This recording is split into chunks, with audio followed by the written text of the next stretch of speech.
you all? My name is Rida Khalid and I'm your English teacher. Students, जैसा कि आप सब जानते हैं कि हम यूनिट नंबर 6 को स्टडी कर रहे हैं. यूनिट 6 में जी हाँ हम बात कर रहे हैं वाइल्ड लाइफ के बारे में. हम बात कर रहे हैं एक्स्ट्रा ऑर्डिनरी पेट्स रखने के बारे में. जी हाँ, आज का लेसन नंबर 3 होगा ग्रामर के एक टॉपिक के बारे में. ये ग्रामर हम यूज करेंगे उसी स्टोरी को लेकर जहां हमने मिस्टर येट्स के बारे में एक न्यूज़पेपर रिपोर्ट पढ़ी थी. जी, हम उसी न्यूज़पेपर रिपोर्ट को यूज करते हुए कुछ ग्रामर के टॉपिक्स को आज करने वाले हैं. उन टॉपिक्स का नाम है राइटिंग टास्क. जी, हम राइटिंग टास्क करने वाले हैं, तो आइए आज के काम को स्टार्ट करते हैं. सो ग्रेड 6, सबसे पहले तो मुझे ये बताएं, क्या आपको याद है जब हमने लेसन नंबर 1 में पढ़ा था कि मिस्टर येट्स ने अपने घर में एक एक्स्ट्रा ऑर्डिनरी पेट रखा था. वो एक्स्ट्रा ऑर्डिनरी पेट कौन सा था, कौन बताएगा? Well done, there were 2 pets. एक क्या था? एक तो केमैन था, यानी कि एक क्रोकोडाइल था, और दूसरा क्या था? Excellent, that was a tiger. एक टाइगर रखा हुआ था उन्होंने, और एक केमैन यानी एक बहुत बड़े साइज की एलिगेटर या क्रोकोडाइल उसको कह सकते हैं, राइट? उन्होंने वो अपने घर में इलीगली रखा हुआ था. And policeman came to know about it. And what did they do? They shot them with the tranquilizing gun. Remember, हमने ये vocabulary में डिस्कस किया था कि tranquilizing gun darts क्या होती हैं. Well done. I'm so glad कि आपको ये सब कुछ याद है. Students, वहां तक की हमारी जो न्यूज़पेपर रिपोर्ट थी वो तो हो गई खत्म, हमने उसको कर लिया स्टडी. इससे पहले लेसन 2 में हमने डिस्कस किया कुछ राइटिंग टास्क. हमने देखा कि स्टेटमेंट्स क्या होती हैं, स्टेटमेंट्स को कैसे बनाया जाता है, क्वेश्चन स्टेटमेंट्स कैसे बनाई जाती हैं, और उन क्वेश्चन स्टेटमेंट्स के आंसर कैसे किए जाते हैं. Well done, I am so happy कि आपने मेरे साथ इन सारे कामों को सीख लिया है. आज हम अगेन एक और राइटिंग टास्क के बारे में बात करने वाले हैं. लेसन नंबर 3 है राइटिंग टास्क. पेज नंबर 126 के ऊपर ये सारी इंफॉर्मेशन दी गई है. OPE page number 126. आज का हमारा जो पोर्शन है, major portion, that is related to grammar. हम ग्रामर के बारे में बात करने वाले हैं. जी, हमने करने हैं ग्रामर के एक बहुत इंपॉर्टेंट टॉपिक के बारे में कुछ क्वेश्चन एंड आंसर्स. ऑलराइट, अच्छा जी, हमने क्या करना है, जो टॉपिक आज का है वो है asking questions using WH words. WH words क्या होते हैं पहले तो मैं आपको ये बताऊंगी. यहाँ बोर्ड पे मैंने लिखे हैं why, where, what, when, who. ये जो 5 क्वेश्चंस हैं, ये क्वेश्चंस हमें बता रहे हैं कि हमने क्वेश्चंस कैसे करने हैं. हम जब किसी क्वेश्चन की स्टेटमेंट को लिखते हैं तो उस स्टेटमेंट को लिखने से पहले हम सबसे पहले क्या लिखते हैं? WH question word. ठीक है, WH क्वेश्चन वर्ड याद रखनी है ये बात आपने. ऑलराइट, इनको कहते हैं WH क्यों? Because you know it. Well done. WH इसलिए कहते हैं क्योंकि ये सारे वर्ड्स WH से स्टार्ट हो रहे हैं, तो हम इसको WH फैमिली भी कहते हैं. ठीक है, let's write it here on the board so that we know. We also call it, very good, we call it WH family. Alright, यहां तक की बात तो बच्चों हम सबको समझ आ गई. Well done. अब हमने क्या करना है, हमने क्वेश्चन स्टेटमेंट्स बनानी है. किससे? WH वर्ड से. पिछले लेसन में हमने कैसे बनाई थी question statements? Yes, do, does और डिड को यूज करते हुए. आज हम क्या करने वाले हैं, WH क्वेश्चंस को यूज करेंगे. अच्छा जी, यहाँ पर 3 इंपॉर्टेंट बातें मैंने लिखी हैं. ये आपकी बुक में एज इट इज लिखी हुई हैं. मैंने इनको यहाँ लिखा है ताकि मैं इनको पढ़ के आपको समझा सकूं. इसको मेरे साथ गौर से पढ़िएगा. The answers to the questions using do, did and does begin with yes or no. Is it right? क्या आप मुझे बता सकते हैं कि जो questions do, did और does से start होते हैं, क्या उनके आंसर्स, हमने बताया था ना रिप्लाई कैसे करते हैं, आंसर कैसे करते हैं. Do we use yes or no? Of course we do. अगर मैं आपसे पूछूं do you like yellow color, you will say yes or no, but you cannot say I like blue color. No, that's not the reply. आपका reply क्या होना चाहिए? जब do का वर्ड लग जाता है तो जो क्वेश्चन में पूछा जा रहा है आपने वही आंसर करना है. ये याद रखना है कि रिप्लाई कैसे करते हैं. ठीक है, तो आपने, अगर आपसे पूछा जा रहा है कि do you like watermelon, तो you can't say I like mangoes. That's the wrong answer. आपने सिर्फ yes या no में जवाब देना है.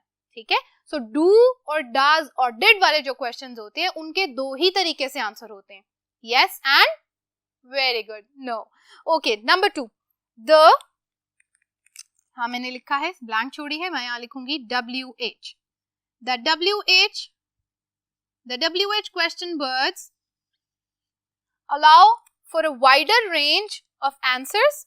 Wider range यानी बहुत वसी हमें रेंज मिल जाती है, एक बहुत ज्यादा हमें क्या मिल जाता है, आंसर्स की वेराइटी मिल जाती है, ठीक है। वाइड रेंज मतलब बहुत ज्यादा वैरायटी हो जाती है, डिफरेंट आंसर्स मिल सकते हैं यस और नो के अलावा भी, ठीक है।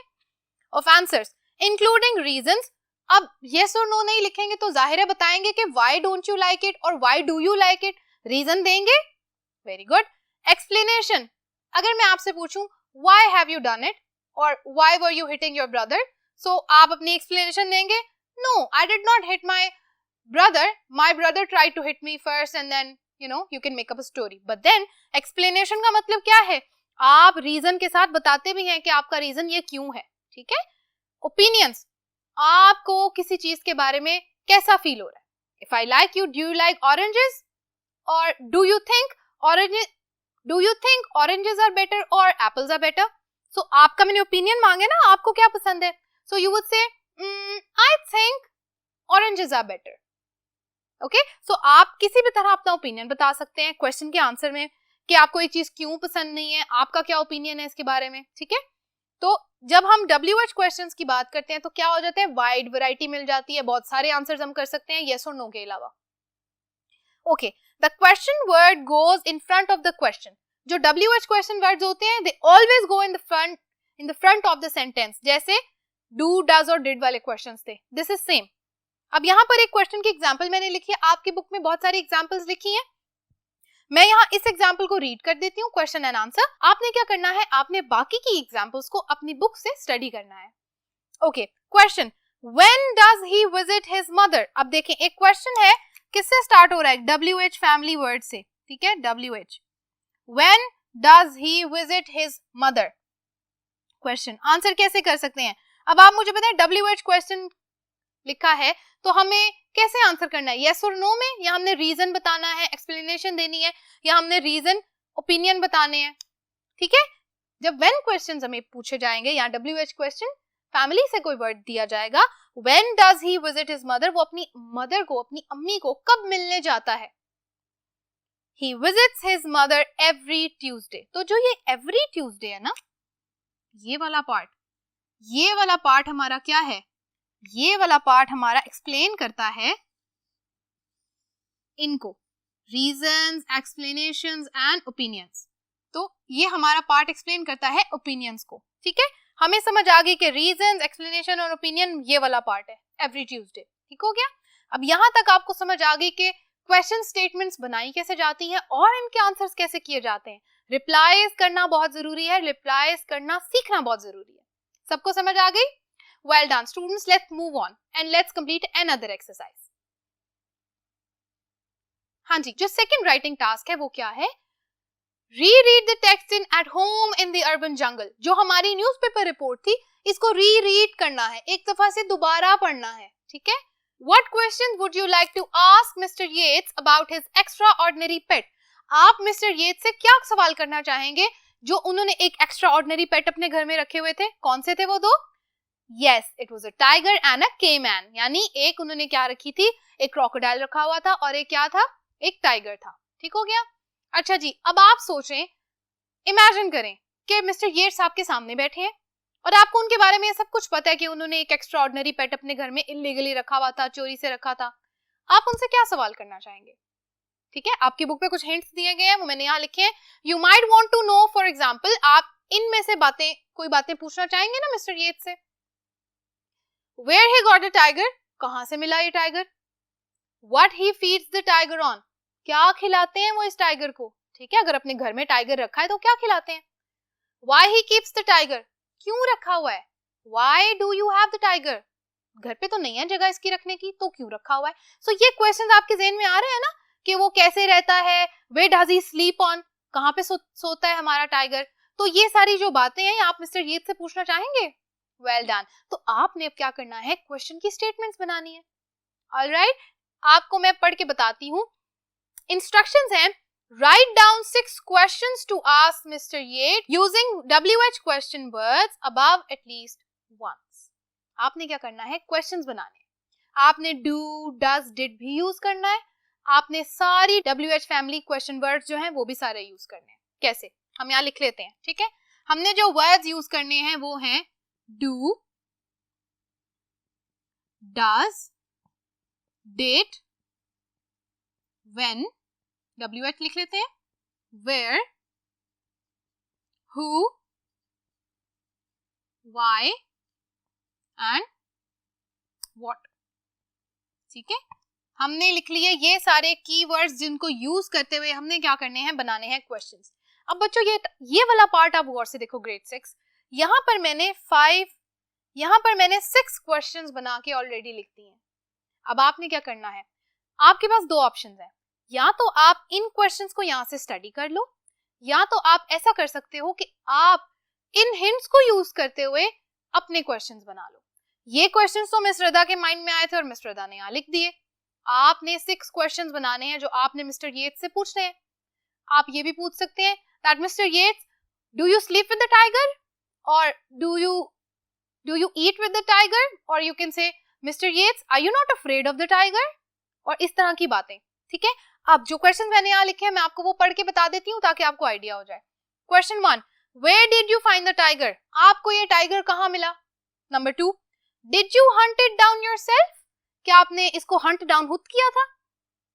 Question 3, what do you feed the tiger, आप इस टाइगर को क्या खिलाते हैं। Question 4, when do you feed your tiger, how many times in a day, आप कितनी दफा दिन में अपने टाइगर को खाना खिलाते हैं। Question 5, why aren't you afraid of it, आपको इससे डर क्यों नहीं लगता। एग्जैक्टली, टाइगर से तो डर लगना चाहिए because it's a huge and massive tiger. Question 6, what are you going to do if it attacks you, अगर ये आपको अटैक कर दे तो आप क्या करेंगे। ठीक है, ये क्वेश्चंस आपके ज़हन में आ सकते हैं। अब आप एक चीज नोट करें, क्या मैंने WH फैमिली वर्ड यूज किए, बिल्कुल किए। क्या मैंने डू, डिड और डज के वर्ड यूज किए, बिल्कुल किए। WH family, WH family, WH family and again WH family. मैंने डिड भी यूज किया है, आप चाहे तो डज और डू भी यूज कर सकते हैं, but then you have to see कि कहां पर डू यूज होगा, कहां डज यूज होगा, कहां डिड यूज होगा। ठीक है, can you read yourself, perfect. इस वीडियो को पॉज करो, जल्दी से क्वेश्चन 6 बना के वापस मेरे पास आ जाओ। Well done students, I am so happy कि आपने ये काम कर लिया। यहां तक का काम हो गया हमारा बिल्कुल कंप्लीट।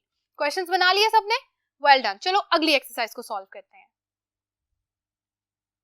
हाँ जी, तो ग्रेड 6 अब हमने क्या करना है, वो जो क्वेश्चंस आपने बनाया ना उस पेपर को अपने सामने रखें जल्दी से। Well done. अब देखो इन क्वेश्चंस को यूज करते हुए हमने अगली एक्टिविटी करनी है। बोर्ड पे देखते हैं, writing task. Now using these questions you are going to write a dialogue between yourself and mister Yeats. यही 6 सवाल आपने यूज करने और आपने एक डायलॉग लिखना है। अब जल्दी से अपनी बुक पे देखो, बुक के पेज पे आपको नजर आ रहे हैं कहां पर वो डायलॉग लिखा हुआ है। एग्जैक्टली, ये जो डायलॉग लिखा है ना, पता है ना डायलॉग कैसे लिखते हैं, एक लाइन आपकी होगी, एक डायलॉग मिस्टर येट्स का होगा। बुक में देखें, बिल्कुल ऐसे ही लिखना है, समझ आई। आपने क्या करना है, यहाँ पर मैंने उसका एक छोटा सा फॉर्मेट बनाया है, हम इसको फिल करते हैं। मैंने यहाँ सिर्फ 3 क्वेश्चंस लिखे हैं, आपके पास 6 क्वेश्चंस हैं। आपने 6 क्वेश्चंस को लिखते हुए क्या पूरा करना है, ये डायलॉग। अब इसको मेरे साथ पढ़ लो ताकि आपको आइडिया हो जाए आपने कहां से स्टार्ट करना है और डायलॉग को कैसे स्टार्ट करते हैं। सबसे पहले जो वर्ड मैंने लिखा है हेलो, हेलो के बाद आप एक एक्सक्लेमेशन मार्क डालेंगे। Hello mister Yeats, full stop, where did you find this tiger. Question number 1 जो मैंने बोर्ड पे लिखा था ना, मैंने वो यहाँ लिख दिया है। आपको ये टाइगर कहां से मिला। सो मिस्टर येट्स माइट रिप्लाई, आपने मिस्टर येट्स के रिप्लाई खुद से लिखने हैं, ये आपका टास्क है। चलो जी इसको लिखते हैं, हेलो। इस हेलो का जवाब आपने देना है, आई फाउंड दिस टाइगर